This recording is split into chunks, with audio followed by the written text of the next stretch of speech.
Hello everyone, this is Shannon from That's So Po, and today I'm here to do a wrap-up of my October 2020 monthly reading priority, which was Disability Awareness Month, as well as the Disability Readathon. If you're not familiar with my monthly priorities, I will link a playlist of them down below. But basically, I just tried to focus on reading as many of the books by disabled authors and about disabled characters as I could this month. I am going to, in this video, talk about the books that I ended up reading, as well as talk about some of the themes that emerged across all of these different reads, and recommend a couple favorites for you. So first, let me talk about the books that I read this month that were about disability or by disabled authors. I ended up reading 3 of the books that I had out of 7 on my TBR, plus I read another 4 books that were not on my TBR, but also about disabled characters or by disabled authors. So starting with the books that I finished that were on my TBR, I finished Mating the Huntress by Talia Hibbert. This is such a fun and sweet contemporary paranormal romance novella. Talia Hibbert is a British Black woman who has chronic pain issues, although the characters in this book didn't deal with disabilities, so it wasn't necessarily represented in the book, but the author herself does have disability. The book itself is just so much fun. It's actually sort of a holiday novella, so it's set at Halloween. If you want to read something that is a Halloween setting, this is so perfect for it. And it's just a ton of fun. It's about a woman who is a werewolf huntress and a werewolf that end up falling in love, and it's just really fun. There is a little bit of the classic third act breakup that happens in this, which I didn't love, but it was so sweet. The werewolf character is just the biggest cinnamon roll, and I had such a fun time reading this one. Next, I finished The Sound of a Wild Snail Eating by Elisabeth Tova Bailey. This is a nonfiction book that is also nature writing as well as memoir. So the author of this story is somebody who came down with an illness that was kind of mysterious. Nobody really knew what was happening, but it affected her so severely that she was basically limited to bed rest for years. And I believe that this is still something that she's dealing with. This is a very big change for her because previously she was extremely active, traveled a lot. But this illness meant that she could barely get up from bed, much less, go out and do anything. And that contrast in her situation is something she's had to deal with and adapt to. And one of the things that sort of helped her, especially in the beginning, adapting to this, was that a friend of hers brought in a potted plant and with it a wild little snail. And she ended up really loving watching the snail and became very interested in snails. So this book is sort of a mixture of a memoir of that time, of her adapting and learning about the changes in her body, as well as learning about the snail. And this is a ton of nature writing. It's a lot of snail facts, and I loved that. I think that I could have dealt with just a teensy bit more about her own personal experience, but I really did love the nature writing as well. So it was such a beautiful story and really fun to read through. And lastly, from my TBR, I read Uncanny Magazine issue 30, Disabled People Destroy Fantasy. So this is a collection of short fantasy stories, as well as essays, as well as poetry by disabled authors. And I really enjoyed so much of this. There were quite a few really good fantasy stories of kind of characters with disability and how that plays out in that.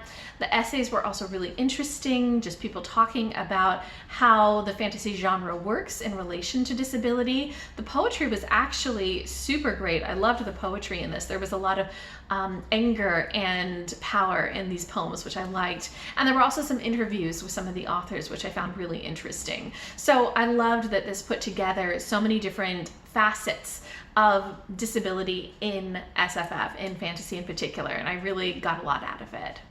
Now moving on to the books that I read that were not on my TBR, starting with A Cowboy to Remember by Rebekah Weatherspoon. This is a contemporary romance about a woman who is a celebrity TV chef who falls, hits her head, and ends up with basically amnesia. She can't remember anything about her life. And she ends up going back to the ranch in California where she grew up to recover from this, but she has been estranged from these people that she grew up with for a very long time, including a very handsome guy that she kind of had a thing for, but that they had a falling out and they hadn't spoken in 10 years. So this is a really sweet story. It's actually very interesting the way that the disability is handled in this, because it's very much forefronted. It's not just, oh, when will she recover her memories? It's a lot about that recovery process, and she has a nurse with her and all of these sorts of things. So it's very interesting. I really liked the way that friendships and support networks were handled in this book as well. Next, I finished Lou by Jason Reynolds. This is the fourth book in the Track series, which is a contemporary middle grade series about a group of kids who join a community track team and kind of work through a lot of their personal problems with the support of each other. I have an entire review of this series, so I will link that down below if you're interested. This book follows Lou, who is somebody who has albinism. He's also got a ton of personality and bling and just a love of being out there and very, very much a big personality. However, a lot of that is sort of a coping mechanism because of the lack of self-confidence that he felt growing up and being so different and being bullied and dealing with a lot of things like big glasses because of his eye problems and having to constantly have sunscreen all over to protect his skin, these sorts of things. So a lot of this book is really about him figuring out how to build up his internal confidence, as well as looking at some broader issues about his community, about things like drug addiction, about things like forgiveness, about things like, you know, how do you build bonds in a community where maybe there have been things that have broken down. So it's a really sweet story.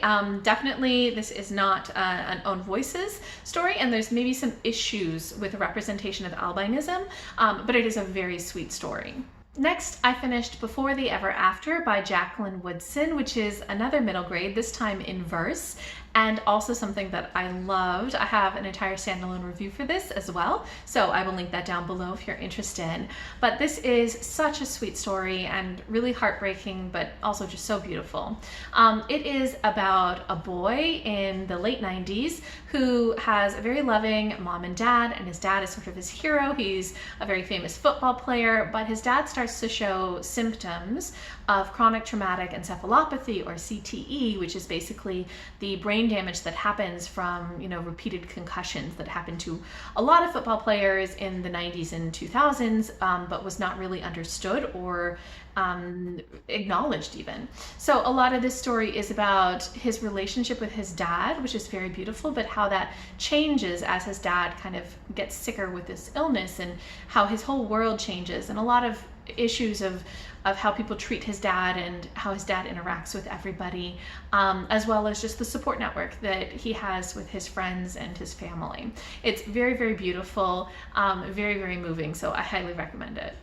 And lastly, I read Frankenstein by Mary Shelley, which I wasn't really expecting to include on this list, but after reading it, I realized that I wanted to, because it definitely addresses some of the issues of a disabled character.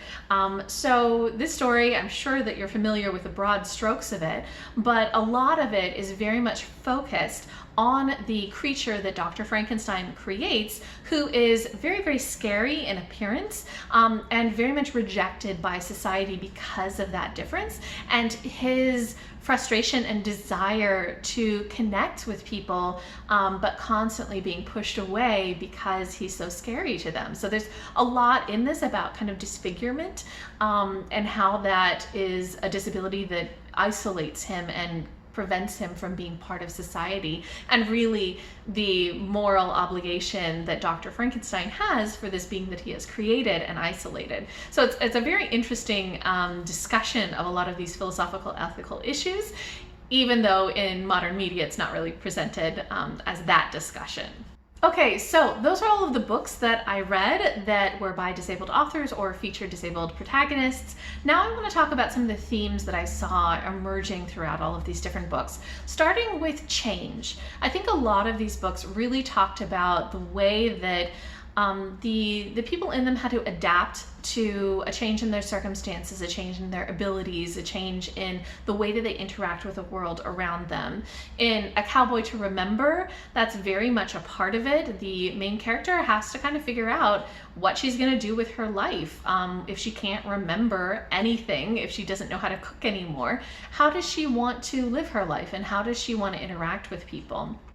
In Before the Ever After, a lot of this is about ZJ's dad trying to figure out what does his life mean if he can no longer play football, and how do people interact with him now that he's having a lot of memory loss and sort of emotional outbursts and things like that. Like, how does that change relationships?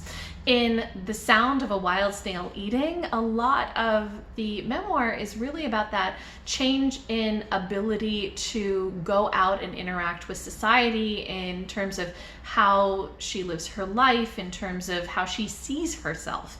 And so a lot of the story is really focused on dealing with that change, dealing with what that means for her as a person and her identity. Another theme that I saw in so many of these books was that of isolation. A lot of these characters dealt with feeling isolated because of their differences. In Lou, definitely, Lou is somebody who felt very different because of his albinism and felt very isolated because of that, had a hard time making friends and connecting with other people. In The Sound of a Wild Snail Eating, because the author was unable to leave bed, that naturally sort of led to some isolation socially, because people had to come visit her, and sometimes she lived very far away because she was being cared for in a certain facility. So that isolation is a big part of that story for her.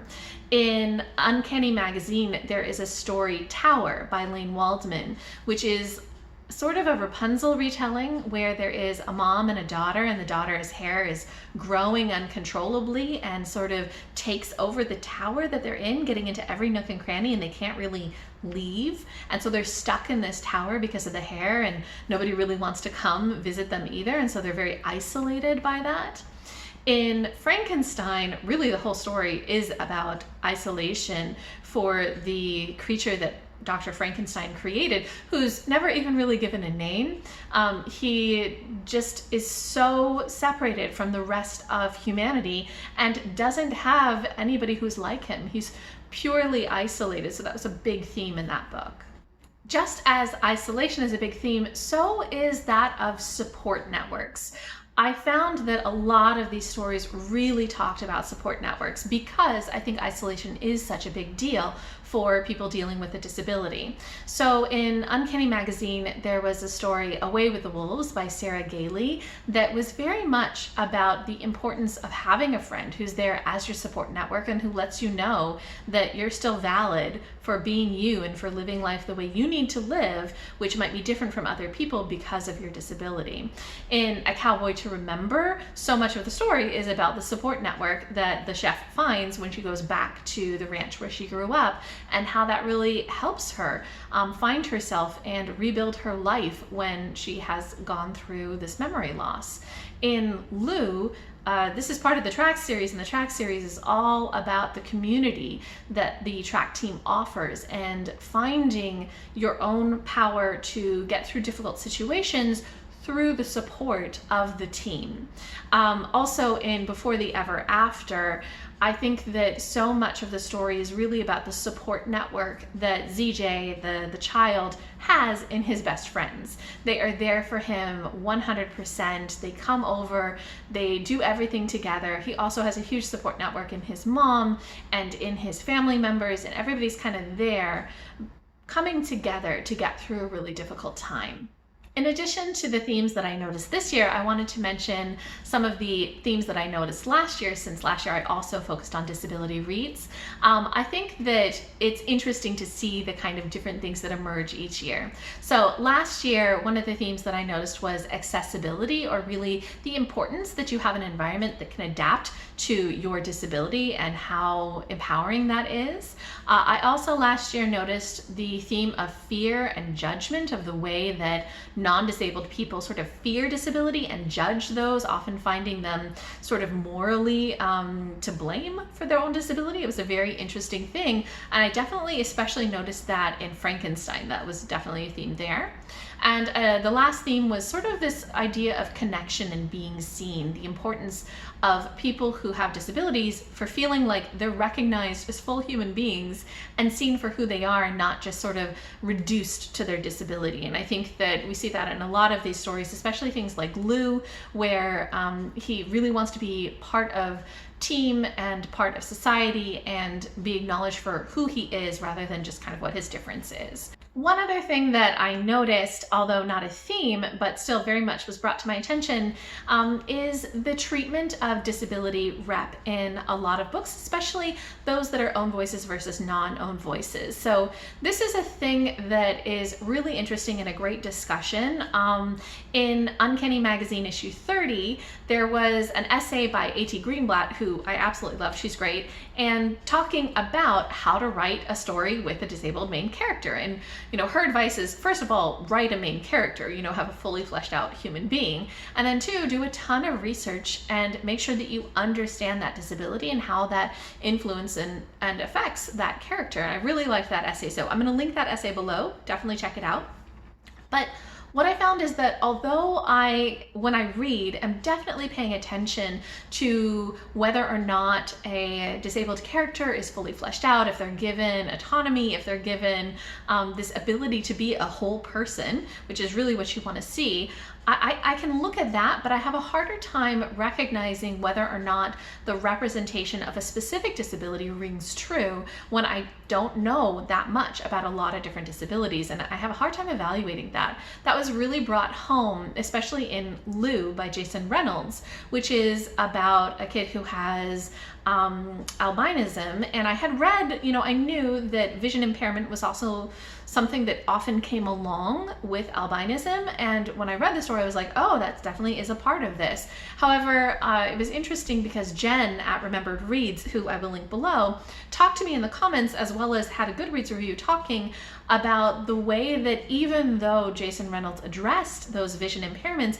he did it in a way that wasn't realistic. And I think that that's very, very interesting. So just as a note, just a thing that I've been thinking about is, when reading something that has disabled characters, I love that more authors are making sure to write from the perspective of disabled characters. That's important, but the way that they do it and the authenticity is also an important thing to think about. So that was just another thought that I was having as I was going through reading a lot of these books, especially because I had so many books that were not own voices this year. Next year I definitely want to focus on more own voices books by disabled authors as well, and I have a bunch on my list, so I just need to do a little bit of a better job of prioritizing those.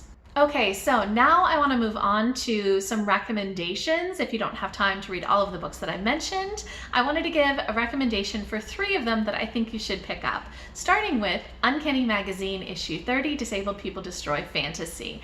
I think that it's really great, especially if you are a lover of genre, to read short stories and to read essays by lots of different people who have different experiences. There are such a range of different types and severity and experiences within disabled authors that it's really important to read kind of widely and get an idea of lots of different people's experiences. So I think that this does a great job of it, and it's great if you like SFF. Next, I'd like to recommend The Sound of a Wild Snail Eating. I think that this book is something that's going to really appeal to you if you like memoir, if you like nature writing. It's a very slow, very contemplative book, something that is just really soothing and very engaging, I think, both emotionally and mentally, learning about snails and also contemplating what life means. So if you're somebody who likes that kind of nonfiction, I think that this would really work for you. And lastly, I'd like to recommend Before the Ever After. This book was so sweet. I really loved the beauty of the writing, and I loved the way that it explored how a family member's illness really affects everybody and how they can come together through that difficult time. I do have a standalone review for that, so I will link it below, but it's such a good story. Okay, so that wraps up my Disability Awareness Priority Reading Month from October 2020. If you guys have read any of these books, if you have any thoughts, any comments, or any recommendations of other books that you think I would like, go ahead and leave them below. I'd love to hear from you.